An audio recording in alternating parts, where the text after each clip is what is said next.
बहुत समय पहले की बात है। एक गांव में एक किसान रहता था। किसान बूढ़ा था और उसकी पत्नी सुंदर और जवान थी। किसान की पत्नी को हमेशा यह लगता था कि उसकी शादी बूढ़े आदमी से करा दी गई है। यह सोच सोच कर वह हमेशा दुखी रहती थी। एक दिन उस गांव में कहीं से एक ठग आया और उसने किसान की पत्नी को देखा तो वह समझ गया कि ये स्त्री अपने पति से प्रसन्न नहीं है। ठग किसान की पत्नी के पास आकर बोला, सुंदरी, तुम बहुत सुंदर हो।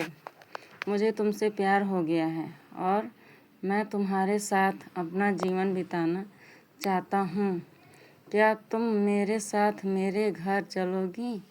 किसान की पत्नी ठग की बातों में आ गई और अपने पति को छोड़कर उसके साथ जाने के लिए तैयार हो गई। दोनों ने भागने के लिए समय तय कर लिया। ठग ने कहा, तुम्हारा पति तो बूढ़ा हो गया है, वह धन का क्या करेगा? तुम अपने साथ घर में रखा धन और जेवर भी रख लेना, वो भविष्य में हमारे बहुत काम आएंगे। स्त्री उस ठग की बातों में पहले ही आ चुकी थी और उसके कहे अनुसार उसने घर में रखा धन और जेवर भी अपने पास रख लिए।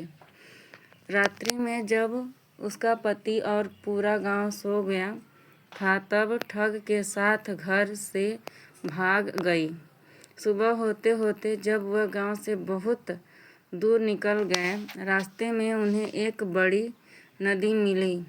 ठग ने सोचा, मैं किसी तरह इसका धन लेकर इसे यहीं छोड़ देता हूँ। यह स्त्री वैसे भी अधेड़ उम्र की हो चुकी है। मेरे पास धन रहेगा तो कई जवान सुंदर स्त्रियां मिल जाएंगी। नदी को देखकर ठग बोला, प्रिय, इतना सारा धन लेकर हम नदी को पार नहीं कर सकते। पहले मैं इस धन को नदी के पार लेकर जाकर किसी सुरक्षित स्थान पर रख देता हूँ, फिर तुम्हें भी नदी पार करा दूंगा। किसान की पत्नी पहले ही ठग की बातों में आ गई थी। इस बार भी उसने बिना सोचे समझे ठग को धन की गठरी दे दी और वहीं बैठकर उसके आने का इंतजार करने लगी।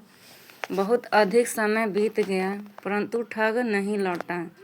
अब किसान की पत्नी को सारा माजरा समझ आ गया और अपना सब कुछ लूट जाने के दुख में नदी किनारे बैठकर रोने लगी। उसी समय एक गिदड़ी मुंह में मांस का टुकड़ा लेकर स्त्री के सामने से गुजरी। गिदड़ी को नदी में एक बड़ी सी मछली दिखाई दी।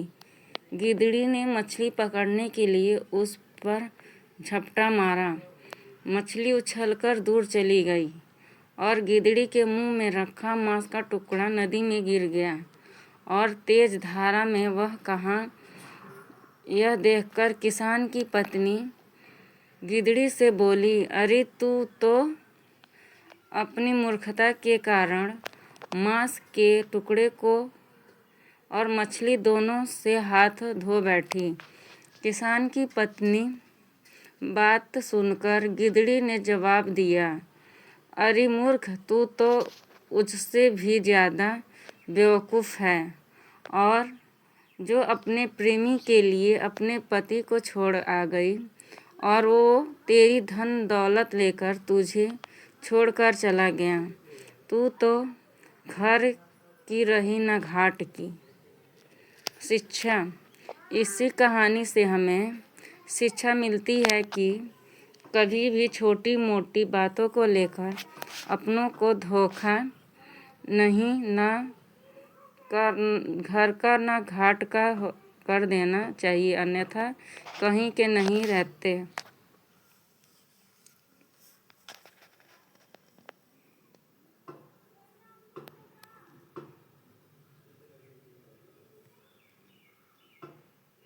लाइक, कमेंट, शेयर, सब्सक्राइब करिएगा मेरे चैनल को। धन्यवाद।